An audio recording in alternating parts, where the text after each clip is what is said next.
매달 꼬박꼬박 들어오는 소중한 월급 그냥 은행 통장에 넣어두고 계시죠? 그 돈 지금 이 순간에도 썩어가고 있습니다. 충격적이겠지만 사실이에요.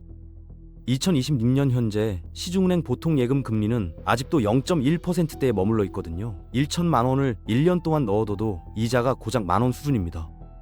반면 오늘 알려드릴 방법을 쓰면 같은 돈으로 30만 원 가까운 이자를 받을 수 있어요. 그 차이 무려 20만 원이죠. 눈에 안 보인다고 손해가 아닌 게 아니거든요. 매달 당신 월급에서 돈이 줄줄 새고 있는 겁니다. 오늘 잠자는 돈을 깨우는 시스템을 알려드리겠습니다. 사실 이 손해 모르는 분들이 아니에요. 다들 알면서도 안 하는 거죠. 왜일까요? 제 주변에 32살 박 대리가 있는데요. 이 친구가 딱 그런 케이스예요. 연봉 4천에 매달 적금도 꼬박꼬박 붓고 회사 근처 싼 원룸에서 아껴가며 종잣돈 모으는 성실한 직장인이거든요. 벌써 3천만 원 넘게 모았어요. 그런데 이 친구한테 CMA 계좌 얘기를 꺼냈더니 대뜸 이러더라고요. 그거 증권사 아니에요? 주식하는 사람들이나 쓰는 거 아닌가요? 뭔가 복잡할 것 같아서요. 딱 이겁니다. 익숙함이라는 덫에 걸린 거예요.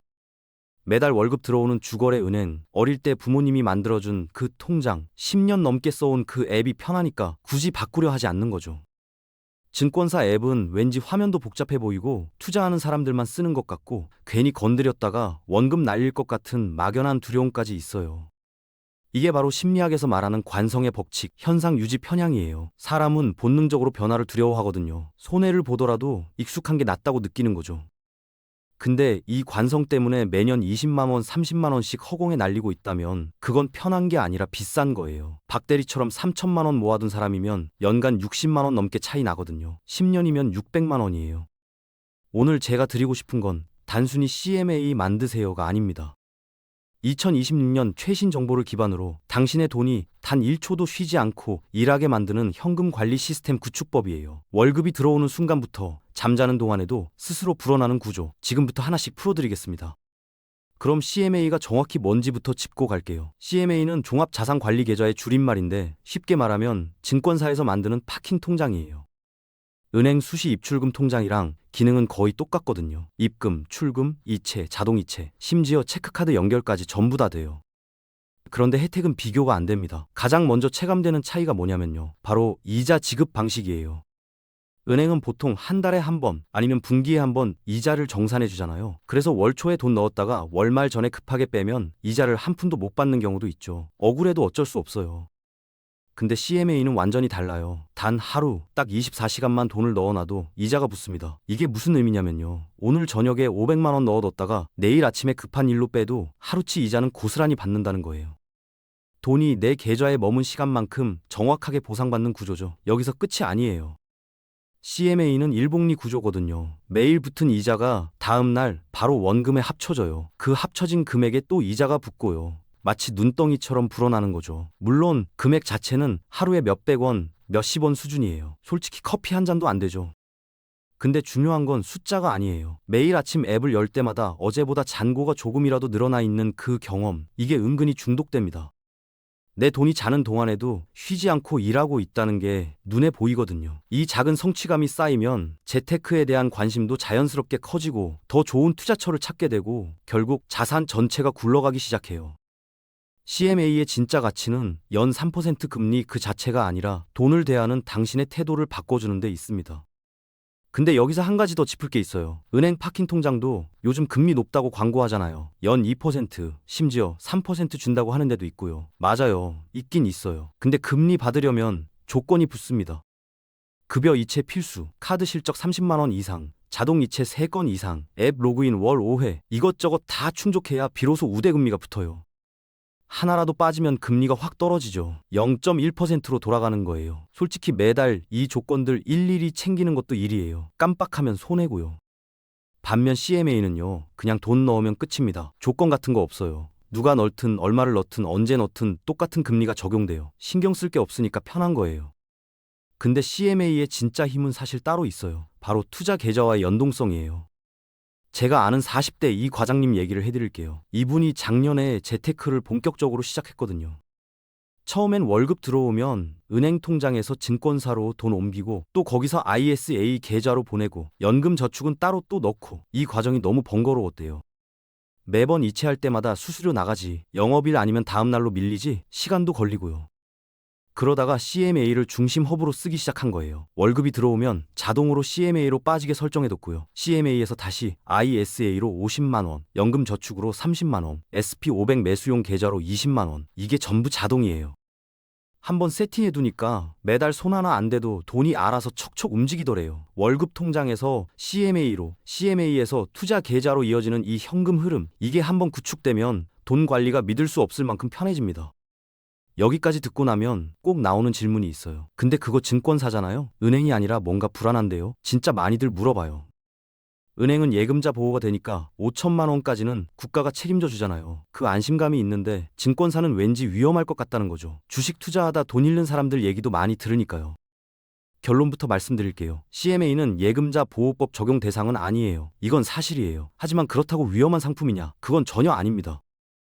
왜냐하면 CMA는 완전히 다른 방식으로 고객 돈을 보호하거든요. 일단 제가 CMA에 넣은 돈은 증권사 회사 돈이랑 철저하게 분리돼요. 법적으로 그렇게 하도록 규정되어 있어요. 증권사가 사업하다 손해보거나 빚이 생겨도 내 돈에는 절대 손대지 못합니다. 아예 별도의 금고에 따로 보관된다고 생각하시면 돼요. 그리고 이 돈이 어디로 가느냐? 한국증권금융이라는 공적 기관에 예치되거나 국채나 우량회사채 같은 안전한 자산을 담보로 운용돼요. 코인이나 주식처럼 아무데나 막 굴리는 게 아니라는 거죠. 실제로 CMA가 우리나라에 도입된 게 2006년이에요. 거의 20년 가까이 됐는데 그동안 CMA 때문에 원금 손실을 본 사례가 있었을까요? 찾아보면 거의 없어요. 2008년 글로벌 금융위기 때도 2020년 코로나 폭락장 때도 CMA는 멀쩡했거든요. 주식은 반토막 났어도 CMA 잔고는 그대로였어요. 물론 아예 리스크가 제로라고는 못해요. 증권사 자체가 완전히 파산해버리는 극단적인 상황이 오면 이론적으로 손실 가능성이 있긴 해요. 근데 그 정도 상황이면 솔직히 은행도 안전하지 않아요. 나라 경제 자체가 무너지는 수준이거든요. 일상적인 상황에서 CMA를 불안해할 이유는 전혀 없습니다. 자, 이제 CMA의 심장부로 들어가 볼게요. 내가 CMA에 돈을 넣으면 그 돈이 대체 어디로 가서 어떻게 이자를 만들어 오는 걸까요? 이걸 알아야 내 돈이 안전한지 판단할 수 있거든요. CMA는 돈을 굴리는 방식에 따라 크게 4가지 유형으로 나뉘어요.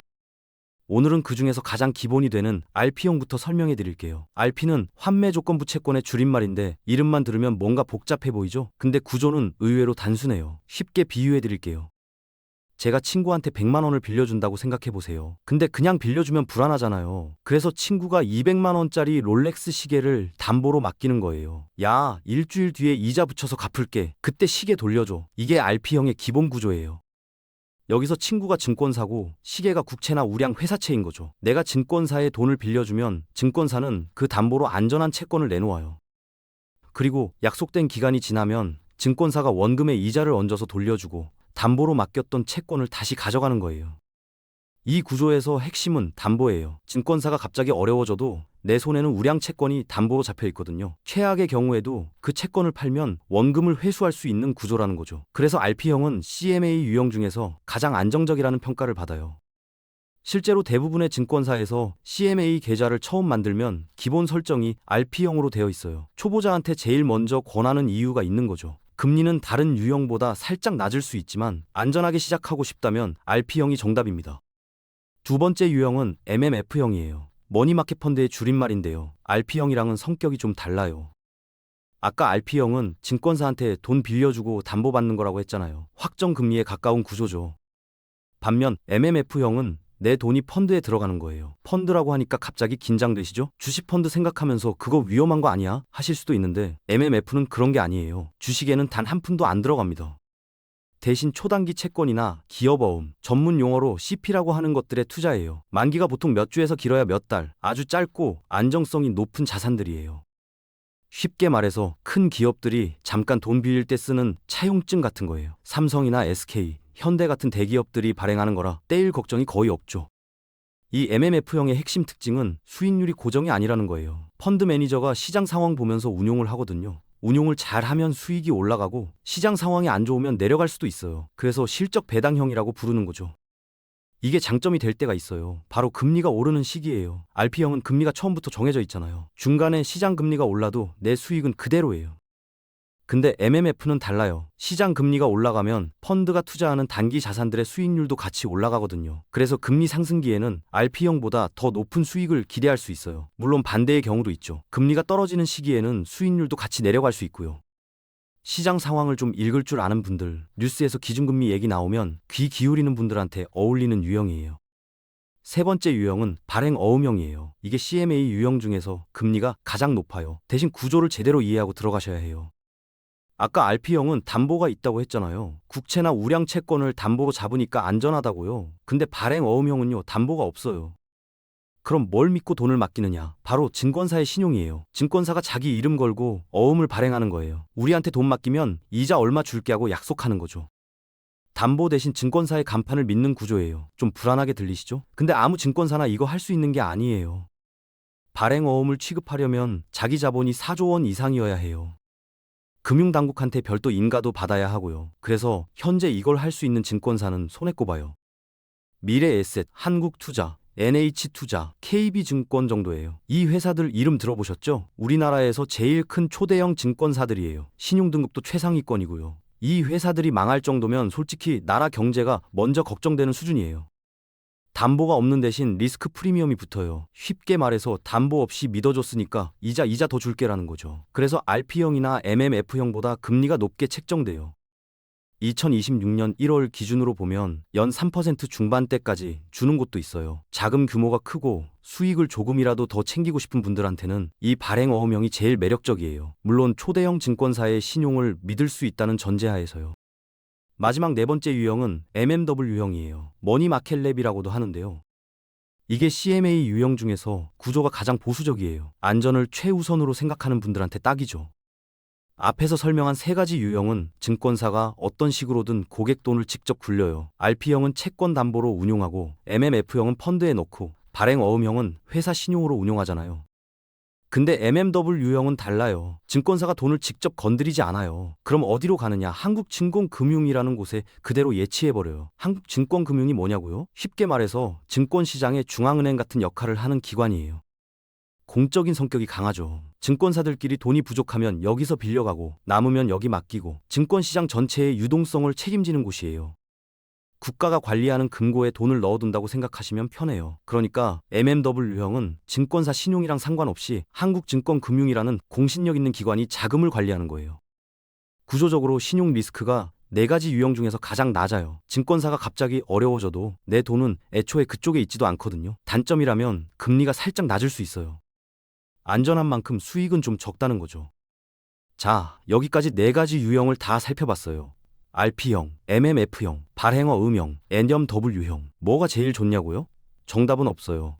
본인 성향에 맞게 고르시면 돼요. 안전이 최우선이면 MMW형이나 RP형, 수익을 좀 더 챙기고 싶으면 발행 어음형이나 MMF형. 중요한 건 어떤 유형을 선택하든 은행 보통 예금보다는 훨씬 낫다는 거예요. 그런데 솔직하게 말씀드릴게요. 모든 상황에서 CMA가 정답은 아니에요. 상황에 따라 저축은행 파킹 통장이 더 나은 선택일 수 있거든요. 두 상품의 결정적인 차이가 뭐냐면요. 바로 예금자 보호법이에요. 저축은행은 예금자 보호가 돼요. 5천만 원까지는 은행이 망해도 국가가 원금을 100% 돌려줍니다. 법으로 보장되는 거예요. CMA는 아까 말씀드렸듯이 예금자 보호 대상이 아니에요. 구조적으로 안전하다고 설명드렸지만 그래도 법적 보장은 없는 거죠. 이 차이가 누구한테 중요하냐면요. 제가 아는 50대 정 부장님 얘기를 해드릴게요. 이분은 퇴직금하고 모아둔 돈 합쳐서 8천만 원 정도가 있어요. 이 돈으로 뭘 하려는 게 아니라 그냥 안전하게 묵혀두고 싶은 거예요. 모험은 싫고 원금 일을 생각하면 잠이 안 온대요. 이런 분한테는 저축은행 파킹 통장이 맞아요. 금리가 CMA보다 살짝 낮더라도 마음이 편하잖아요. 1억 원 이하 자금을 굴리면서 원금 손실 가능성을 원천 차단하고 싶은 안전 최우선형한테는 저축은행이 합리적인 선택이에요. 반면에 아까 말씀드린 이 과장님 같은 분은 달라요. 투자도 하고 있고 ISA도 굴리고 연금 저축도 넣고 있어요. 돈이 계속 움직여야 하는 분이에요. 이런 분한테는 발행 어음형 CMA가 훨씬 유리해요. 금리도 높고 무엇보다 투자 계좌랑 연동이 되니까요. 클릭 몇 번으로 ISA로 보내고 주식 사고 다시 CMA로 빼고 이 흐름이 매끄러워요. 저축은행은 이런 연동이 안 되거든요. 결국 본인이 어떤 유형인지가 중요해요. 안전이 최우선이면 저축은행, 수익과 편의성을 원하면 CMA, 정답은 없고 선택만 있습니다. 자, 이제 이론은 충분해요. 실전으로 넘어갑시다. 오늘 당장 할 수 있는 액션 플랜을 알려드릴게요. 먼저 가장 급한 것부터요. 지금 CMA 계좌가 있으신 분들 한번 확인해 보세요. 본인 CMA가 무슨 유형인지 아세요? 대부분 모르실 거예요. 처음 만들 때 기본 설정 그대로 두셨을 테니까요. 10중 8구 RP형으로 되어 있을 거예요. 이걸 발행 어음형으로 바꾸세요. 증권사 앱 들어가면 CMA 유형 변경 메뉴가 있어요. 클릭 몇 번이면 끝나요. 이것만으로도 금리가 0.3%에서 0.5% 정도 올라가요. 1,000만 원 기준으로 연간 3만 원에서 5만 원 차이거든요. 5천만 원이면 15만 원에서 25만 원이고요. 클릭 몇 번에 이 정도면 해볼 만하잖아요. 두 번째로 해야 할 건 자동화예요. 월급날이 언제세요? 그날 자동이체를 걸어두세요. 급여 통장에서 CLMA로 얼마, CMA에서 ISA로 얼마, 연금 저축으로 얼마, 이걸 한 번만 세팅해두면 매달 손 안 대도 돈이 알아서 움직여요. 의지력에 기대지 마세요. 시스템을 만들어야 해요. 사람 마음이라는 게 오늘은 투자하고 싶다가도 내일은 귀찮아지거든요. 자동화해두면 감정이랑 상관없이 돈이 굴러가요. 마지막으로 시야를 좀 넓혀보세요. CNA는 단기 자금 굴리는데 최고예요. 근데 장기로 보면 이것만으론 부족해요. 여유 자금이 쌓이면 SP500 같은 지수에 조금씩 넣어보세요. 단기는 CMA에서 안전하게, 장기는 지수 투자로 성장하게. 이 두 바퀴가 같이 굴러가야 자산이 제대로 불어납니다. 오늘 많은 얘기를 했어요. RP형부터 발행 어음형, MMW형까지 CMA가 어떻게 돌아가는지, 저축은행이랑은 뭐가 다른지, 그리고 당장 뭘 해야 하는지까지요. 근데 결국 핵심은 하나예요. 0.1%라도 더 높은 금리를 찾아서 돈을 옮기는 이 작은 습관. 이게 시간이 지나면 어마어마한 차이를 만들어요. 복리의 힘이거든요. 평범한 사람과 부자의 차이는 거창한 데 있지 않아요. 10원짜리 동전 하나도 놀게 두지 않는 치밀함, 그게 전부예요. 오늘 이 영상 보셨으면 당장 실행하세요. 내 돈이 단 하루도 쉬지 않고 일하게 만드는 시스템, 지금 바로 구축하시길 바랍니다.